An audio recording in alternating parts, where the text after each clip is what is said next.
Ghost Target Productions Limited presents a gothic, sci-fi horror from Seamus Guyver-Mcviegh. Meaning of novel. This is a novel about the inner struggles of Sean from the past events and telling the tales of many times. A man or something else caught in a circle of the past and present days of things he has done and regrets he has felt. With two races fighting for his soul as he holds the moons and stars hold the balance of the universe. For his love is a battle dragging him into the past. When his father makes him suffer, but cannot kill him, but take him to a place with his love to unite or destroy all life in the universe.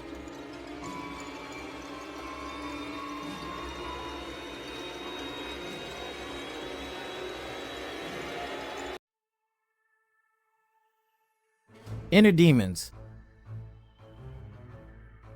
Reflections of ghosts within the mind.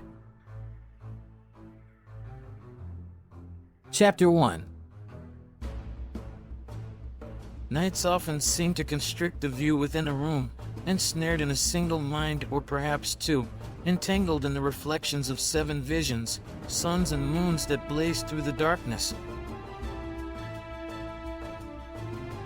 A society that had judged a man walking under the spotlight of dark streets, with blood stinging, dripping onto distant sands, or beneath various moons.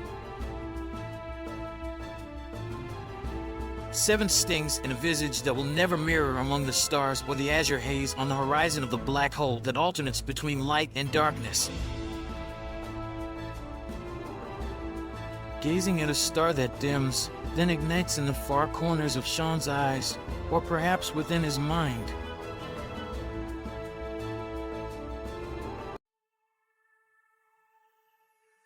A grain of sand that lay buried, now suspended in the moonlit sky. A breath held him upright in the rain, as he pondered the nature of the correct light on the road. A stream of blood within the cavern of scars. Visions of the cross emerge amidst the pain as we turn away from the low moans and utterances of innocence and suffering that echo through the hills.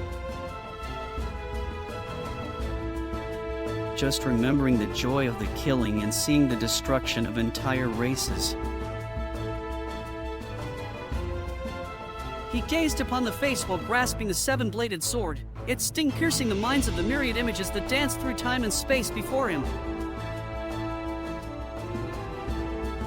Carrying the scars and memories of innumerable battles through solar systems and the expanse of time and space.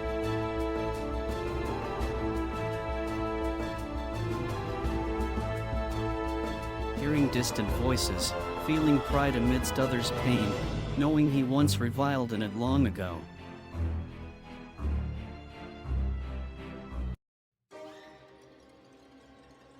Then something changed.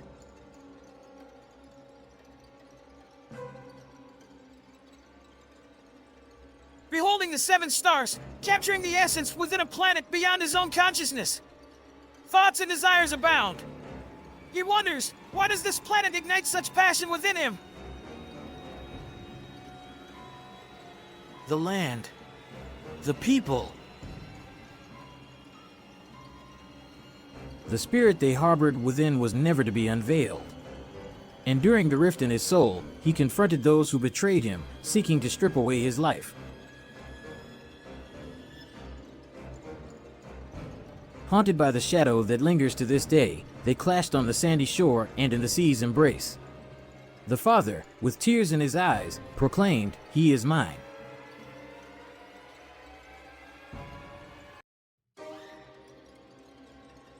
Despite holding every single grain of sand in his hand,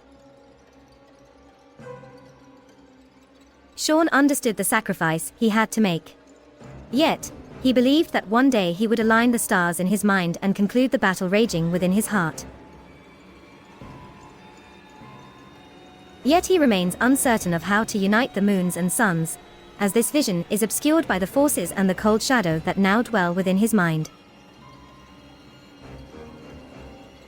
preventing him from seeing the true past. Only blurred images of battles and thoughts emerge.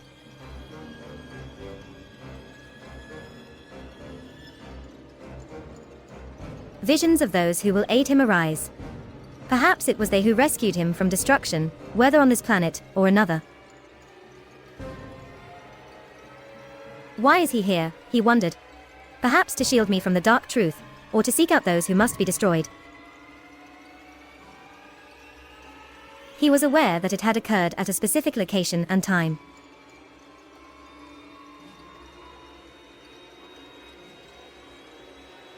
When the division arose within the souls of all beings in the universe, it resembled the scars carved into the mountains of his mind.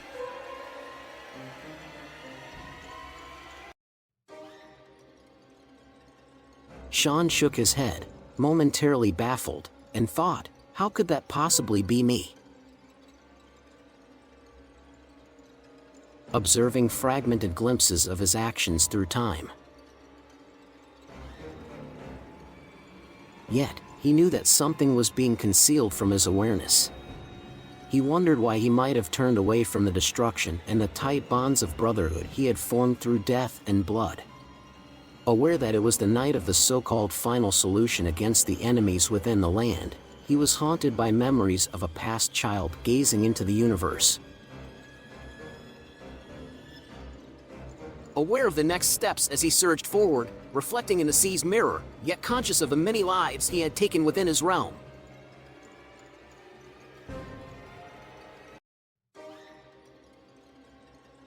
He brought death to many who were united.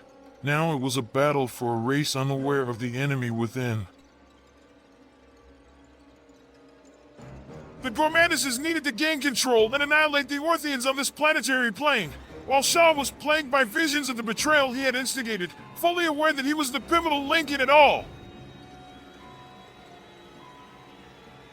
These dreams continue to haunt him across time and space, the echoes of death, the screams, and the sight of the seven beams replaying in his mind over and over again.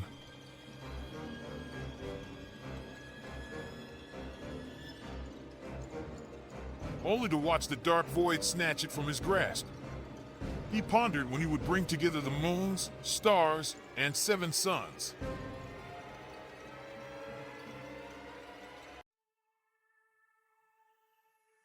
Sean experienced a sensation of darkness and a tingling coldness within a mental cavern.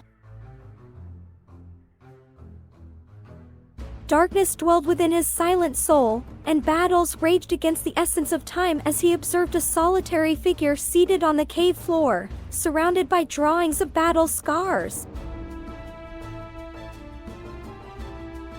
The solitary flame on the floor illuminated only the figure who stood gazing, tracing the scars of history. Approaching, the figure turned, revealing his younger self reflected back at him. With a sword grasped firmly in his hand, he felt the conflicting emotions of hate and love in his gaze, poised to either soothe the stream or ravage the serene landscape. The wind whistled through the cavern, mimicking the haunting howls of wolves lurking in the darkness.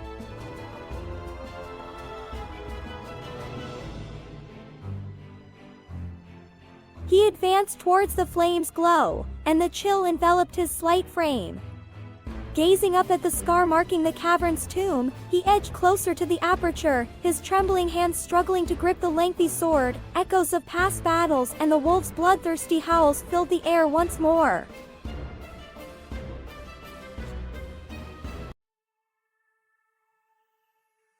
As he approached the scar, he felt a sudden warm breeze in the air. He retreated, only to witness a shadow flit and vanish amidst the walls stained with blood and tears. The figure bore a resemblance and scent of someone he once knew, but from which time, Did he even wish to cross the void, to confront and experience those emotions once more? He remained stationary on the rock, yet a part of him still felt connected to the tribe and his lineage. However, he no longer felt like one of them. He had changed when the breeze and a touch graced his face. The reverberations of history within the caverns and along the battlefronts carried a chilling essence of treachery and deceit. Perhaps that is why they conceal themselves in the mind's darkness and the conflicts within the walls. He advanced slowly into the night, with howls echoing behind him and stillness lying ahead. He recalled his father's warning, "Do not step outside the square, for your world exists within the cavern's stones." What could this mean? He wondered. Why should I not take the step and explore the world that is my life? Feeling the sand beneath his feet, the anger of the cave faded from the walls of his mind. Hate, greed, and the echoes of battles past trickled from his body to the ground, which seemed to absorb the whispers of the few. For a moment, all he could see was the lifeless sky above, yet he sensed a light piercing the darkness of this new void.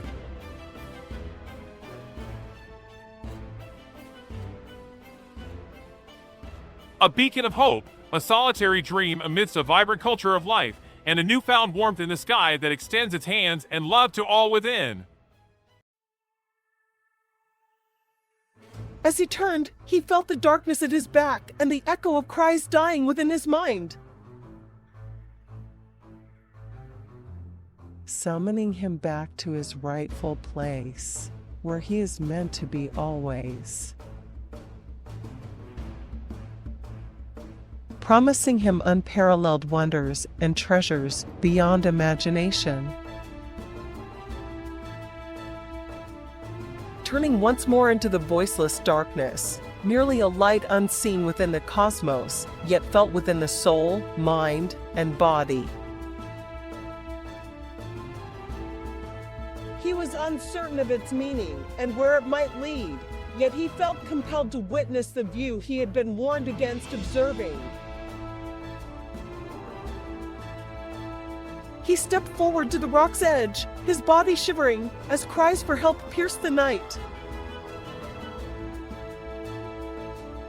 Collapsing to his knees, he watched as the shadow swept past overhead, darting through the darkness as swiftly as a comet streaking among the stars. As he moved forward, the view unfolded before him, burning light stretching across the land and into the seas, stars falling from the sky, and a palpable sense of greed emanating from the species below. How did he know that? Then, a voice behind him said, "Come back. They can never be saved." Their greed surpasses anything we could ever possess. That's why we must destroy them now. Sean was on the verge of turning away when he paused to ask, who are the ones consumed by greed? And why must we destroy them? Murmurs echoed within the cavern, inaudible to him. Turning once more, he gazed down upon a small patch of the land. A light shone forth, not fueled by war or greed, but by love. He attempted to perceive it as the solitary candlelight kindled a thought or spirit within his mind. Yet now, a stronger force stirred within him. The urge to battle was overwhelming, and the summons from the cave was too compelling to resist.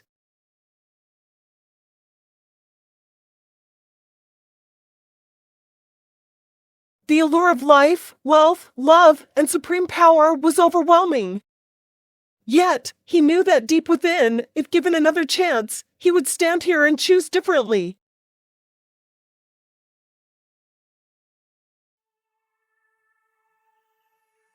A flurry of wings crossed his vision, and as he turned, he noticed a solitary, barren tree near the cave's entrance.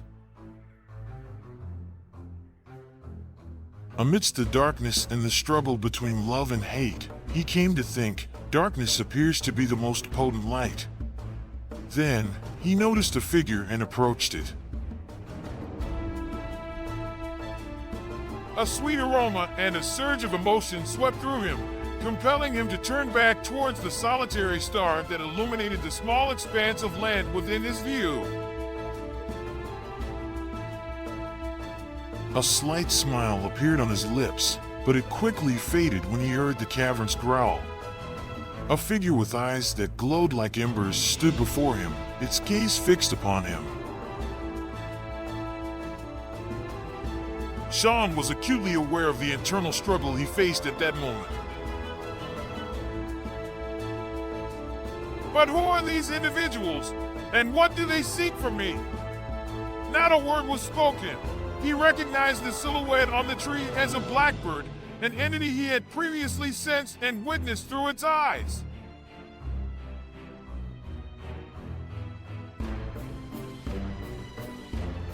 The other figure mirrored someone he recognized, perhaps even trusted, yet harbored the darkness of a tainted soul veiled by the guise of a virtuous man.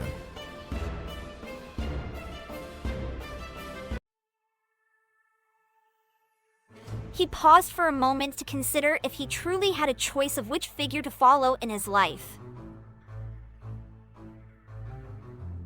Feeling the icy air, he gazed down at the scarred ground, strewn with puddles that held the remnants of the past, blood, hope, and shattered dreams. He observed his own reflection. "I am a boy," he declared. "I must be at least 5 years old." Yet, his eyes, his face, were filled with rage and greed. How had this come to be? Gazing upward, he observed the bird lower its head, and he sensed a tear forming in its eye, mirroring the one in his own. But as he touched his face, all he could feel was the jagged edge and the coldness against his skin. As Sean extended his left arm, the majestic bird soared into the air, and he hoped it would alight upon him and reveal the purpose of its journey. Yet the bird glided by slowly, feeling the sting of the tear once more. Looking down, he noticed the tear had melted a small patch of ice, revealing a single shoot emerging from the despair and darkness of the soil.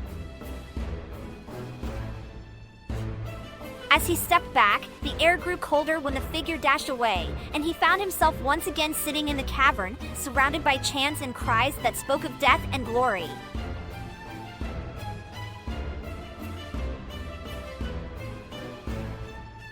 These thoughts snapped him back to reality.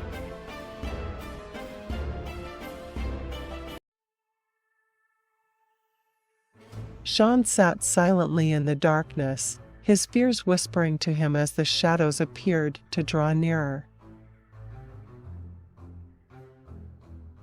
Looking down at the figure lying so close, she was breathing gently in her dream. He wished to join her in those pleasant dreams, a world where things are not as they seem, and all is imbued with the feeling of make-believe. Her dreams were brimming with delightful scenes, whereas his were shadowed by darker visions. He stopped, turning his back to her, worried that merely contemplating his nightmares near her could mar her peaceful dreams. It was a promise he made to himself to never allow, yet the thought of shielding her from his dark dreams felt futile if they were to have a future together.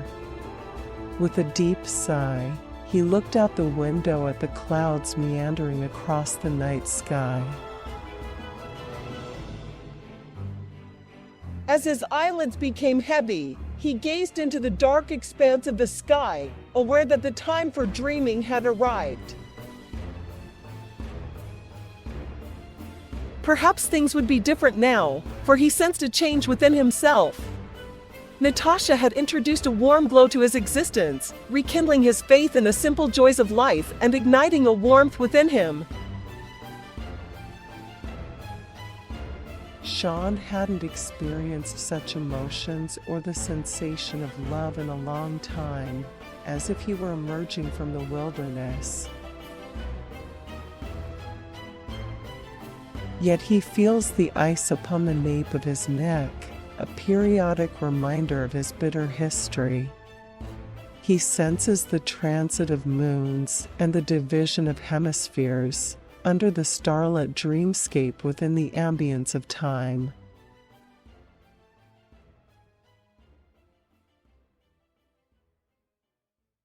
The fiery rivers within the cosmos beckon, resonating as distant echoes in his mind.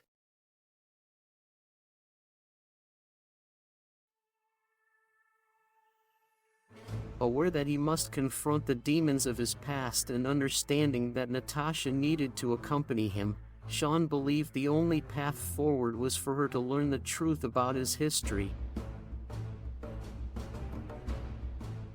He recounts the true story of that night, still haunting him to this day, the death of his mother and sister, and all the lonely tears shed. Visions of his mother and sister frolicking in the garden danced in his mind. His breathing grew heavy, and then screams echoed in his mind. He opened his eyes, jumping slightly. He looked down at Natasha to see if he had woken her, but she lay there peacefully, like an angel.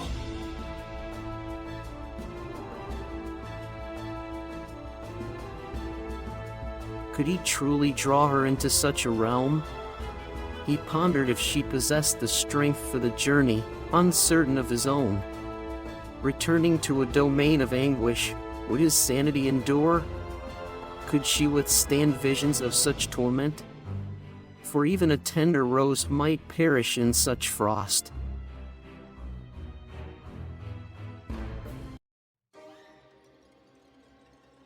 Then, a voice whispered from the recesses of Sean's mind, out of despair, a rose shall bloom, from the darkness, a light shall emerge, from the cold, warmth shall emanate, from the wilderness, love shall arise to embrace, and upon her tender kiss, your light shall be found. A subtle smile graced Sean's face as the words resonated within his thoughts, affirming that he had discovered his rose amidst the wilds, and he gently receded into his mind's recesses, feeling a sudden cool breeze caress his face. Feeling his body become light and the cool breeze brushing across his face, Sean soared through time and space.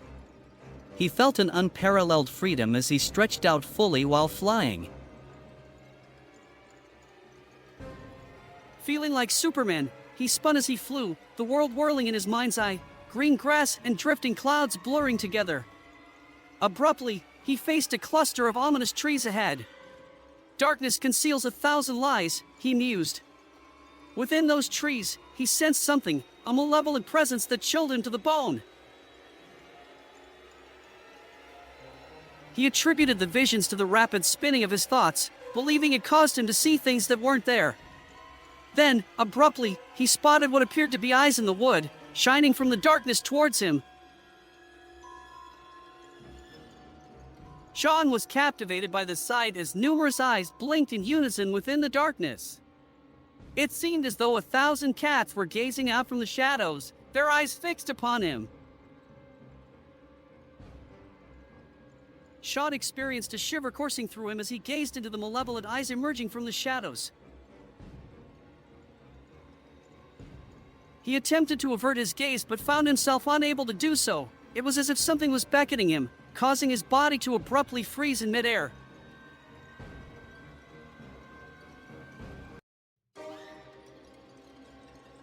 He felt no sense of motion in his body, neither ascending nor descending, nor could he gauge his speed or if he was moving at all.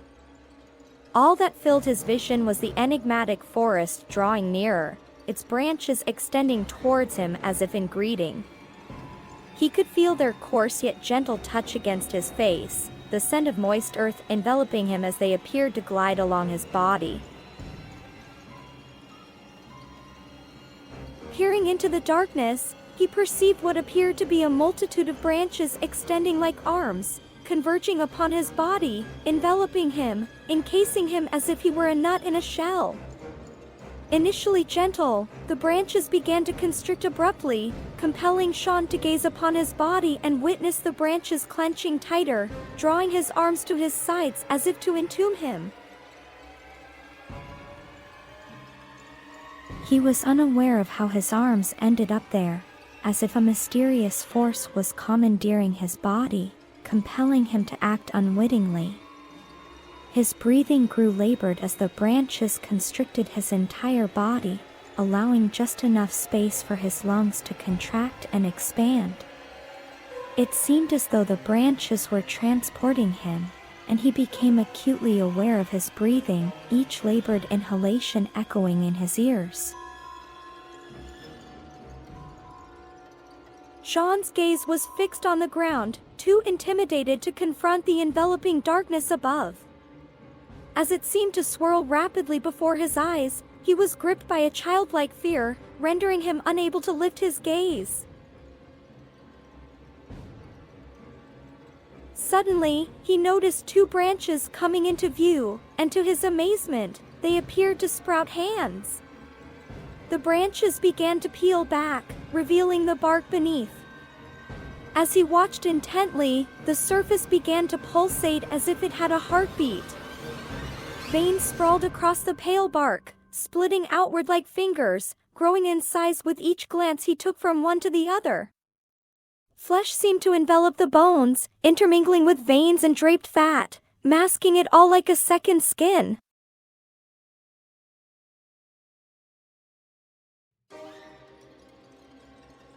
Sean stared in disbelief at the sight before him, mouth agape. Hands as large as his head, with thick wrists extended from forearms that morphed back into branches. Without warning, the hands clapped against both sides of his face, leaving a stinging sensation. He could now detect the scent of the hands as they enveloped each side of his face. They carried the aroma of damp wood. It puzzled him why he expected them to smell differently while the coarse texture grazed his skin, the hands tugging at his head.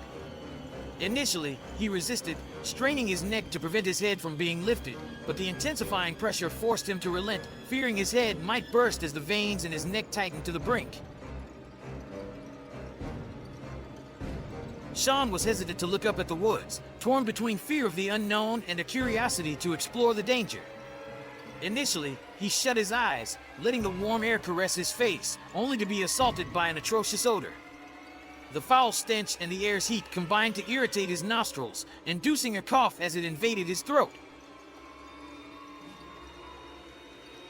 Compelled by the odor, Sean felt an urge to open his eyes. It was as though something was burning, or as if it had been decaying for years. He raised his gaze slowly to the woods, wondering if they had transformed from the dark, ominous forest into something even more sinister.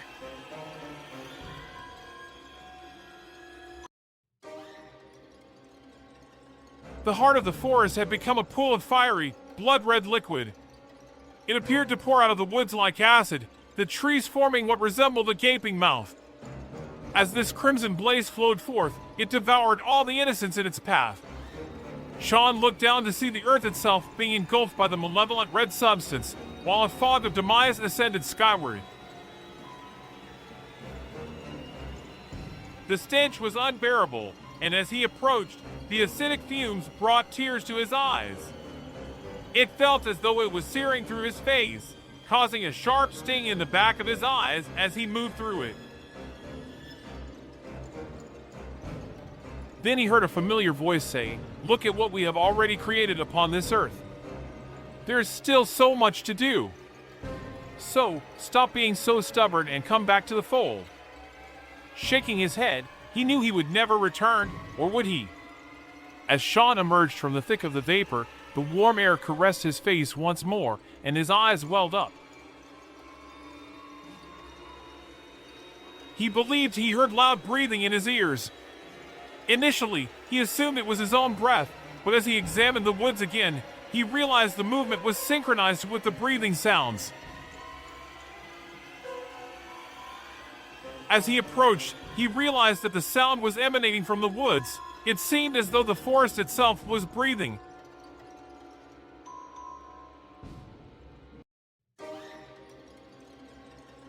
Sean didn't understand why. Perhaps he was captivated by the scene, but he made no attempt to resist as the forest appeared to draw him in. Fear etched across his face, and a nervous sensation surged through him, escalating to terror as he observed the woods transform before his eyes. The tree bark peeled away, revealing what seemed to be enormous, gleaming knives. Each tree appeared to split in half, with the top portion levitating eerily. The darkness flickered with light as the blades emerged from the trees. Now, looking at the scene before him, it no longer resembled a forest, but rather a gaping maw lined with razor-sharp teeth. Sean glanced down again to find the fiery orb had vanished, leaving behind only desolation. Life seemed extinct, the very earth lifeless.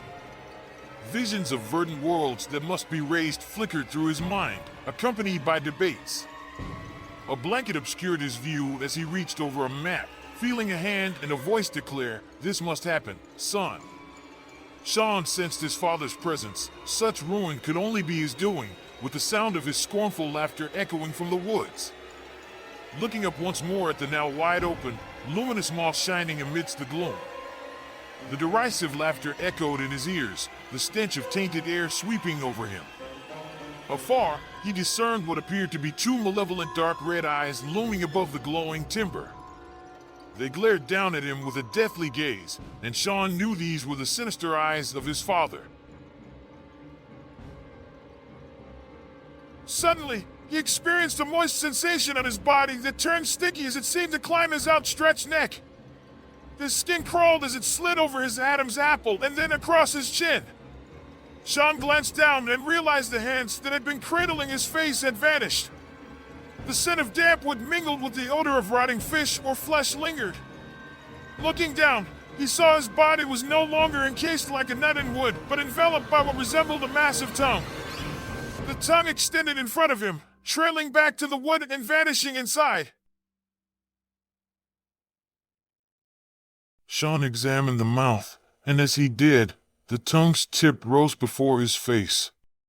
He watched it for a moment as it seemed to blow a raspberry at him, accompanied by a chuckling sound from within the wood. The vile spray hit his face, the warm droplets feeling like they burned, yet he remained expressionless. Bracing himself, Sean was pulled into the steel maw, noticing the knives descending upon him. He contemplated closing his eyes, knowing darkness would follow either way. The gleaming blades plummeted towards him, his father's chuckles echoing closer with them. Sean refused to scream, determined not to show fear to his father, despite the terror of the scared little boy inside him.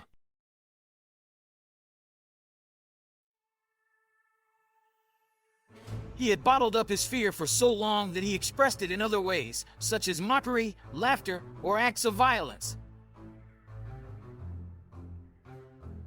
As he awaited the knives to pierce his flesh, his mind was consumed with loathing towards his father. The bone-chilling sound of knives scraping together set his teeth on edge, akin to the grating noise of nails being dragged down a blackboard. Once more, he sensed the tongue relinquishing its hold in the darkness. It was as if he were plummeting, the far-off screams blending with the derisive laughter of his father. Sean felt himself spinning in the air once more, with various muffled sounds emerging from the darkness. His name echoed through the cold, damp air, called out by his mother, prompting him to reach into the void, only to grasp at emptiness. A scream pierced the silence, and his father's voice followed, questioning, "Do you still have time?" The scream reignited Sean's anger, causing him to clench his outstretched hand into a fist, thrusting it defiantly into the dark. As he continued to fall, the echoing sounds intensified in his mind. The darkness was pierced by the sound of gunfire, followed by explosions. From the shadows emerged the screams of people in pain, their cries for medical help piercing the night.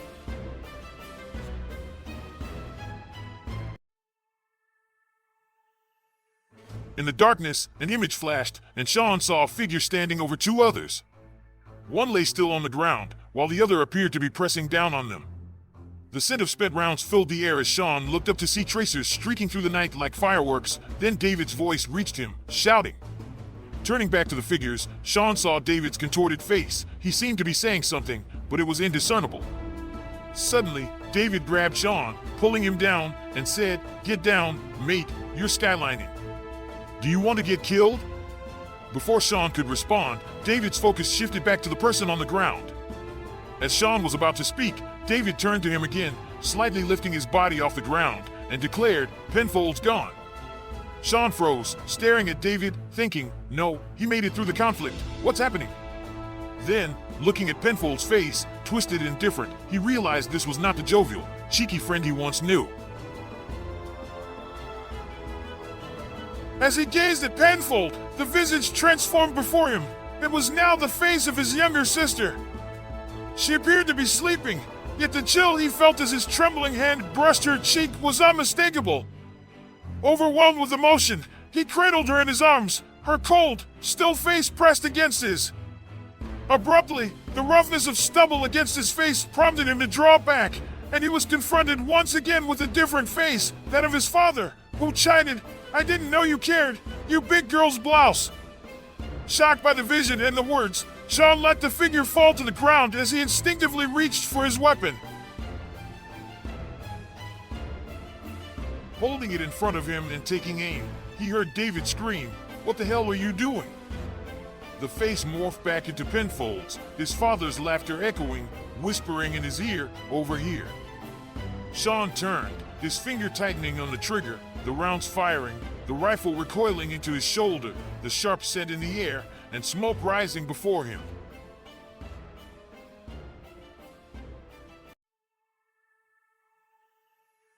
As the smoke dissipated, he found himself in a desolate wasteland. Looking around, there was no sign of life. The ground beneath him shook, and a low moan emanated from the earth. Before him, a structure resembling a roof emerged from the ground, adorned with what seemed to be flesh and bone. Blood cascaded down its sides as it rose, spilling onto brick-like objects below. His gaze returned to the roof, where faces in the tiles began to materialize, contorted in agony. The faces were unrecognizable, yet eerily familiar, their piercing cries echoing through the moonless night. The individual screams sent shivers down Sean's spine as he observed the house emerging from the ground. He watched the blood trickle down from the roof, staining the brickwork. It seemed as though 1,000 souls were trapped within, with arms appearing and vanishing in the walls. Sean stepped back as the house rose before him, the screams intensifying. He covered his ears, yet the screams resonated in his mind as the house reached its full stature. In the distance, he noticed the silhouette of a cave. What could it signify?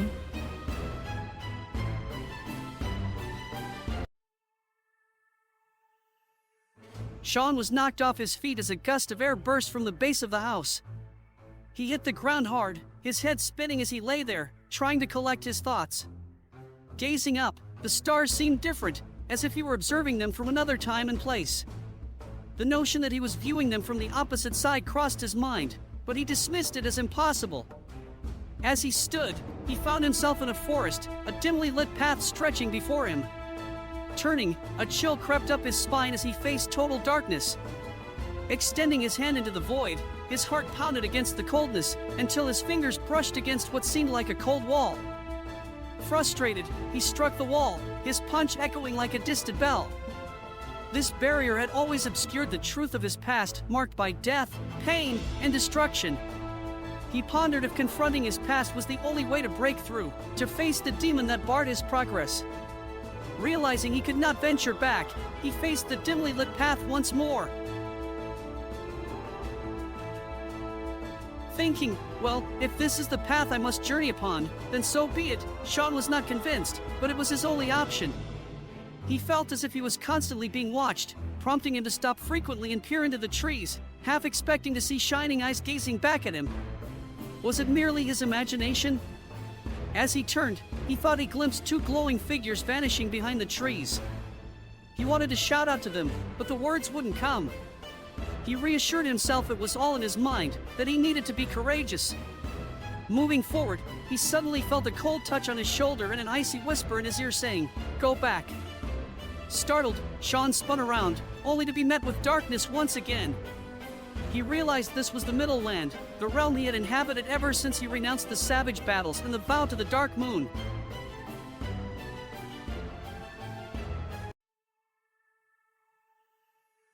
Shaking his head, he turned back and resumed his walk along the path, thinking, can I only go one way, or am I telling myself a blind man's tale?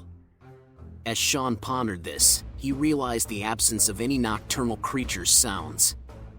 He looked up to find no moon in the sky and wondered about the source of the faint light. A chill ran down his spine, and upon reaching a clearing, he felt a sense of dread. The whole place seemed devoid of life. Sean paused, taking in the desolate vista before him, where a mist seemed to creep across the ground. The air enveloped him like a shroud, sharp and acrid, provoking a cough that stung his nostrils. As the odor of decay, reminiscent of spoiled fish or flesh, assaulted his senses, he turned away, eyes watering. He braved a few more breaths, gradually becoming desensitized to the pervasive stench. Surveying the desolate landscape, Sean watched the mist cascade down the hill, obscuring his view. The dense fog masked the hill's crest, yet the sound of waves crashing against rocks reached his ears. With each step forward, the mist swallowed his feet, vanishing into the white. Further along, a scratching noise emerged from the darkness. Peering into the rain-soaked mist that surged before him, Sean discerned shapes in the murkiness. Stakes appeared to protrude from the earth, drawing him closer. The ground shifted beneath him, gravel crunching with every step, the terrain growing increasingly rugged. As he approached the scene before him, Sean thought he heard a tearing sound slicing through the air. He dismissed it momentarily as he halted to gaze at the stakes protruding from the earth ahead. They appeared to extend for miles on either side, and as he surveyed the landscape, first one way, then the other, the mist dissipated around him. Looking up, he realized that each stake bore a body. Some were mere skeletons, while others still sported dangling flesh. A few appeared freshly impaled. The stench of decay assaulted Sean, inducing nausea as he turned away, his stomach heaving. Unable to contain himself, he vomited, and amidst the retching, he detected the sound of tiny feet scurrying across the gravel. The scratching grew louder, reminiscent of the noise he'd heard before. Sean glanced up, wiping the bile from his chin, and saw the ground before him seemingly stir as he cleared his eyes and straightened up once more. As Sean's gaze settled on the dark cluster before him, he recognized it as a murder of crows. They were perched on human remains, their beaks bloodied as they tore at the flesh and pulled away chunks to consume. Rooted to the spot, Sean could only watch as the birds feasted on the corpses. A closer look revealed a more horrifying scene. Some of the bodies were still alive, their screams piercing the air as the crows pecked at their eyes. The vivid image of a beak piercing an eye compelled Sean to instinctively cover his own, recoiling from the imagined pain. Sean turned away, yet the scene enveloped him as he rotated. Abruptly, the agony vanished, and as he withdrew his hand, he saw maggots swarming over the remnants of his sickness. His attention shifted to a nearby pool, observing a bubbling red substance, with bubbles rising and bursting into the air, splashing acid and magma-like liquid onto his face and eyes. Visions of bombings and violent acts against women, children, and all souls on Earth flickered in his mind. A figure emerged, cloaked in night's shadow, with fiery hands and a golden sword. The meaning eluded him, but he sensed this was the soul he needed to find to witness the celestial bodies above. He turned away from the apparition, knowing it would not reveal itself tonight, not until he deciphered the secrets within his mind, perhaps extinguishing all love within. Could that mean Natasha? Must he end her life to traverse the stream of dreams? Must he annihilate his soul to journey to this realm and wage the war within his mind, heart, and soul? He could not fathom it, yet he pondered those trapped in time's stakes, bearing a message and yearning for freedom. He felt he was the key.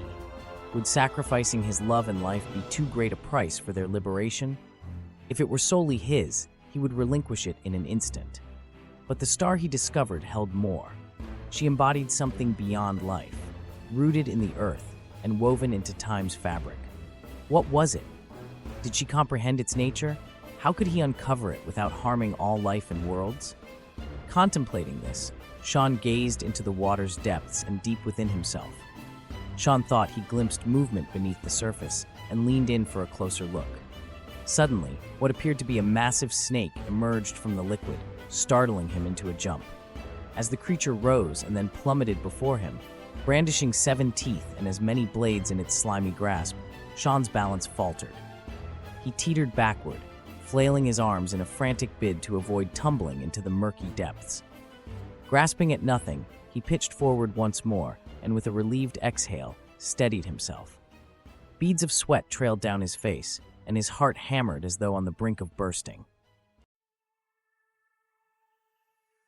As the stench of death enveloped him, Sean knew he had to press forward.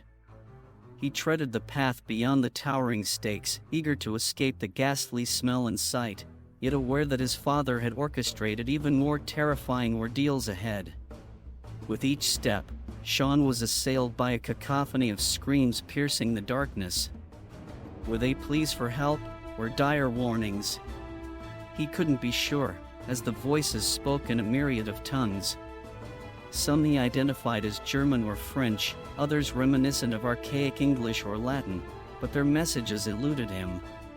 Perhaps, he pondered, he was not meant to decipher these ominous cries just yet. Sean attempted to ignore the voices as he continued forward, believing he had trekked for miles.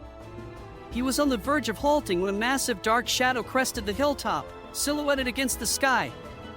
The dark blue heavens appeared to shy away from this outline, maintaining a distance, and a fresh surge of dread washed over Sean as he identified the silhouette as his old home. Sean was overcome with a childlike impulse to flee from the sight before him, to shut his eyes and hope for everything to be fine. Yet, he recognized that escape was not an option. Confronting his inner demons was necessary. It was the only path to continue his life, the only way to forge a future with Natasha, and perhaps protect her from the nocturnal demons, as well as himself. The thought of Natasha bolstered his resolve, though he was uncertain of her strength. He realized he must expose her to this reality, to the demons, if they were to progress. Perhaps he needed to confront and conquer them before allowing Natasha to witness the demon within, the very thing others denied seeing in him. Once, a solitary child stood crying for assistance. Only David perceived the lost child beneath the veneer of hatred and suffering.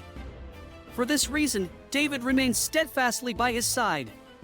Sean reflected on his friend David, who had guided him through those challenging times and had never left his side. Now, with Natasha's support, he felt empowered to confront the demons lurking in his mind.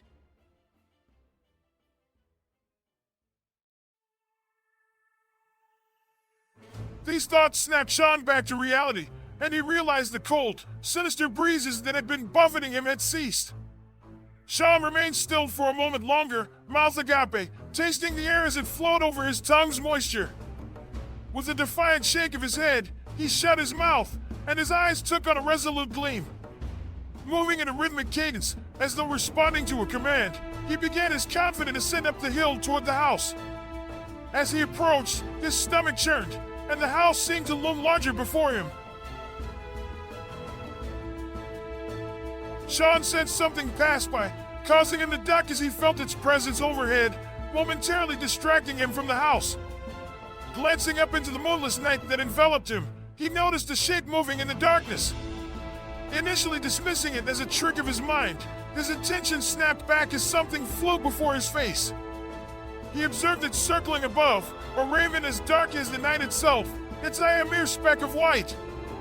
With each pass, Sean felt the brush of its wings, leaving behind a scent that was sweet before turning sour, reminiscent of death masked by cheap perfume. Drawing closer to the house, Sean halted at the front door, examining its lifeless form.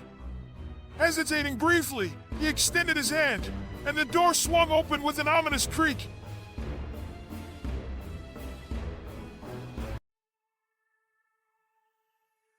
Sean inhaled deeply and stepped into the house. A blackbird soared overhead as he entered, and he experienced brief visions, as if through the bird's perspective, though the view was constricted, resembling the distant gaze through the narrow end of binoculars. Startled, Sean recoiled as his father's face flashed before him, then the vision ceased when he collided with the door, unaware of its closing. He paused for a moment to collect his thoughts, torn between the urge to rush forward and the caution to strategize his next move, knowing he needed to outsmart his father on this occasion. He heard a little voice say in his head, "But you're only dreaming." But then again, was his whole life just a dream? Were we really living in our dreams and only dreaming when we thought we were awake? Sean shook these feelings out of his head as he moved into the dining room, nervously moving with his back to the cold wall. Staring into the darkness, suddenly feeling a cold hand upon his shoulder making him jump. Sweat trickled down his face as the room gradually brightened.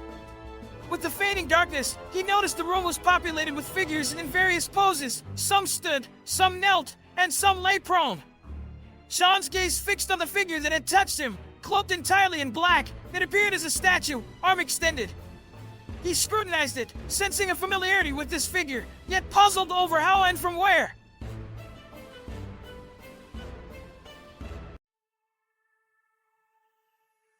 He examined its face, which appeared to be obscured by a black mask.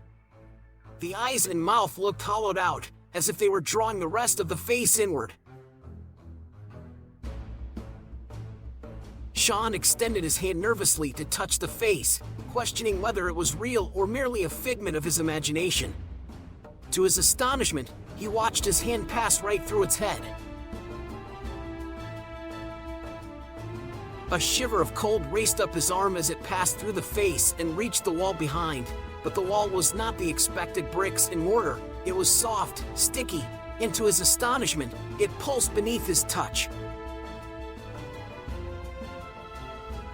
He jerked his hand back swiftly, feeling a tear through the back of the figure's face. Sean recoiled, and noticing the dampness on his hand, he glanced down to find an eyeball gazing up at him. Sean hastily let it go, observing its descent to the ground as he retreated. Simultaneously, another figure struck him from behind, forcing him to whirl around and confront the shadowy creature. He glanced back at where the eye had been, and upon noticing its absence, he swiftly surveyed the floor. There it was, gliding across the surface. It collided with the foot of the figure he had just encountered, and he observed, astonished, as it appeared to assimilate seamlessly back into the figure. Observing the lump ascend along the exterior of the figure's form, he slowly raised his gaze to meet the face of the dark silhouette. The lump momentarily distended the visage, and for an instant, he believed he glimpsed something inside, before it swiftly receded and the eye sunk into its deep hollow. Sean then turned, surveying the figures around him, until he halted, confronted by his own image in a mirror across the room, fixated on his reflection.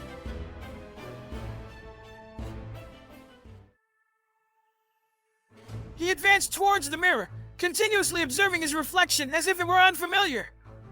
"At least I'm not a vampire," he mused, turning to confront the shadowy figures surrounding him. A smile flickered across his face as he glanced back at the mirror, only to see another figure reflected beside him. Sean's smile vanished, recognizing the image of his father standing behind him, and he began to tremble. With a sudden movement, he whirled around, thrusting his fist into the void, the momentum sending him staggering. He plummeted through the figures, each passage sending a shiver down his spine, accompanied by a piercing scream that forced him to cover his ears. Suddenly, he collided with something soft and damp, sinking into the wetness. Desperate for a grip, he reached out, but his fingers slid through the moisture, clutching at the slippery substance only to have it ooze out of his clenched hands as he descended into the damp wall. Sean shut his eyes, feeling the sticky substance brush against his face. Abruptly, his descent halted, and he sensed that half of his body was embedded in the damp wall, while the other half remained exposed. He paused, holding his breath, too terrified to look until the need for air overpowered him. When he finally opened his eyes, he inhaled deeply, replenishing his lungs as dizziness washed over him from the brief deprivation of oxygen.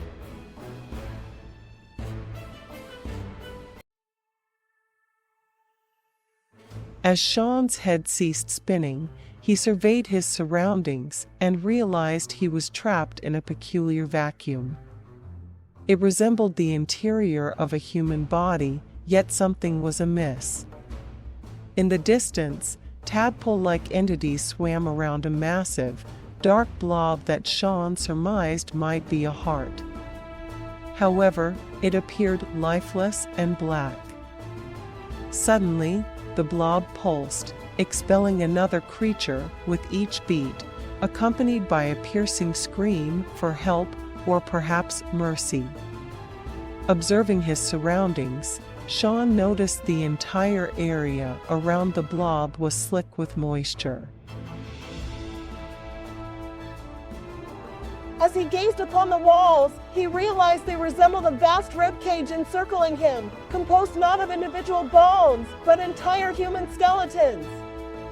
Strips of flesh hung from them, dropping to the ground where tadpole-like creatures scurried to consume the falling pieces.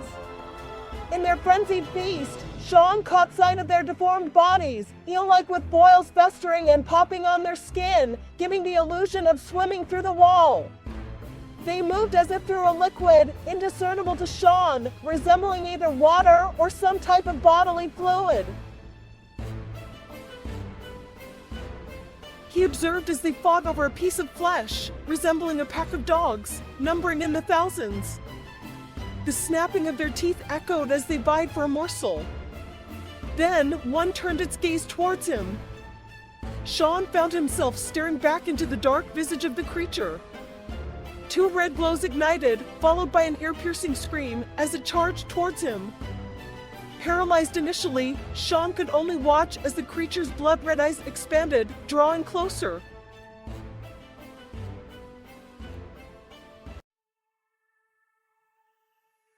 Excitement coursed through Sean's veins as he watched the creature's head elongate before him. The entities behind halted, then surged forward in unison. His gaze snapped to the nearer one, observing an odd protrusion at its forefront. It resembled a skeletal face, complete with a pronounced forehead and an extended jaw. Blood-red eyes snapped into place within its sockets as it unleashed a formidable roar, echoed by its kin. The visage bore an uncanny resemblance to a wolf, albeit attached to an eel's body, as it swam towards him, revealing rows of razor-sharp teeth lining its jaws. All he could see were rows of teeth approaching, and Sean thought about escaping. He struggled, his feet flailing outside, but making no progress. Looking up, he saw it looming over him. He closed his eyes, praying to wake up or for a miracle. Suddenly, something gripped his legs and yanked him out. He felt the wall graze his face and heard the creature's jaw snap shut, narrowly missing the top of his head, its warm breath cascading down his spine.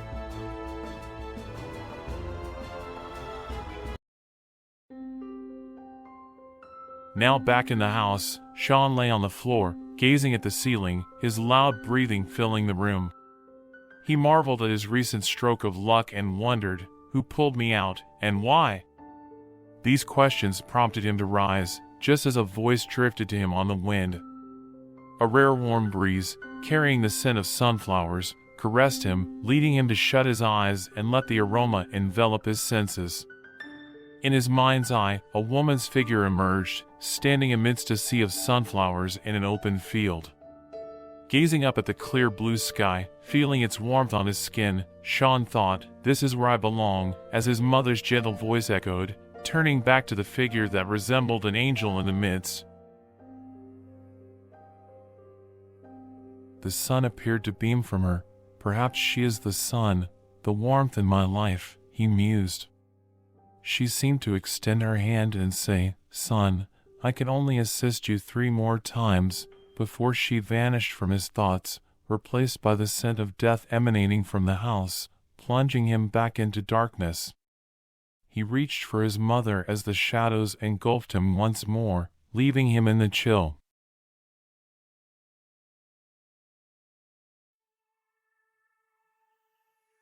Sean was determined to discover why his father had brought him here once more. He made his way to the kitchen and paused at the doorway, peering in. A dark figure lay before him, and his heart dropped at the thought of his mother. An odd sensation washed over him, and an inner voice whispered, "That's not your mother." Doubt crept in as Sean studied the figure, thinking it has to be Mom, yet something felt off.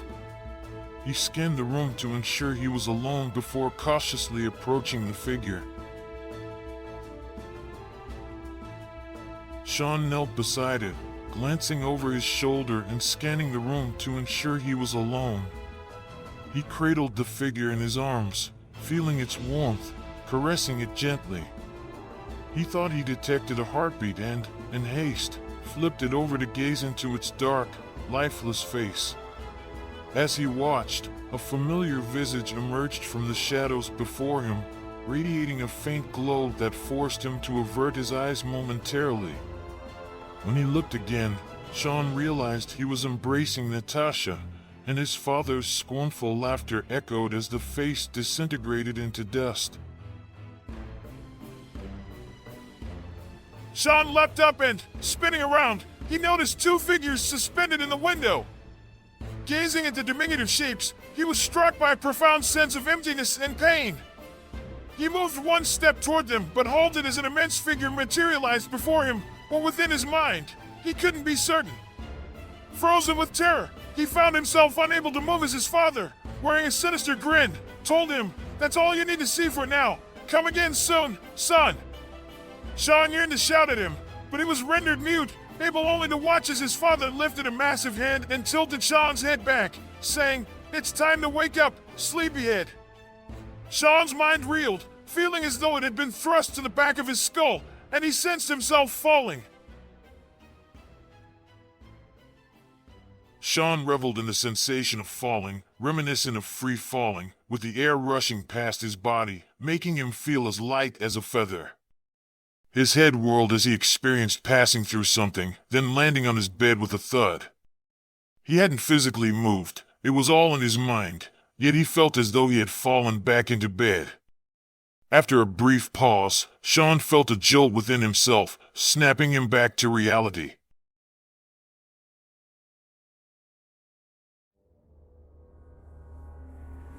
Chapter 2. Sean experienced a full-body spasm as he opened his eyes and took a deep breath. He lay still for a moment, his chest heaving with fear as he struggled to breathe. Glancing around the room, he noticed his wardrobe, the clothes hanging orderly, and the warm breeze wafting through the partially open window. The curtains fluttered gently in the cool draft. Trying to soothe his nerves, Sean felt the breeze caress his skin while sweat trickled down, dampening the sheets.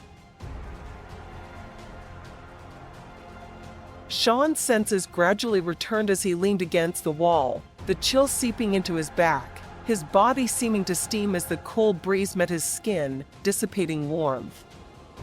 His breathing steadied, and he inhaled deeply, the sweet scent filling his nostrils and weaving into his consciousness, a blend of fragrant body lotion and the lingering sharpness of his aftershave. The smell of their sweaty bodies and juices filled his nose. As they did, Sean started smiling to himself. The dream faded from his mind as he thought about this smell, seeing flashing images of him and Natasha standing in his dimly lit front room. He could smell her sweet body and feel her silk-like skin as he ran his hands over her body. He could taste her sweet lips upon his. They tasted like cherries, as her slender body pushed up against his muscular one. He felt his body was glowing with ecstasy as he held her close to him, feeling all her curves. Sean's body tingled with pleasure. He felt like he could go 10 rounds with Mike Tyson and still feel fresh. His body felt alive for the first time in years, as if he had just been reborn onto this earth. Sean could feel these thoughts arousing him, his body glowing and things stirring so quickly. He opened his eyes. His breathing was nearing bursting point as the sweat poured down his body. His body shook for a second, for he had never felt this way towards anyone before, and he just didn't know how to handle it. He just sat there, trying to catch his breath again, staring into space as he took short, deep breaths. He focused himself to calm down as he turned his attention to the reason why he felt so good within himself.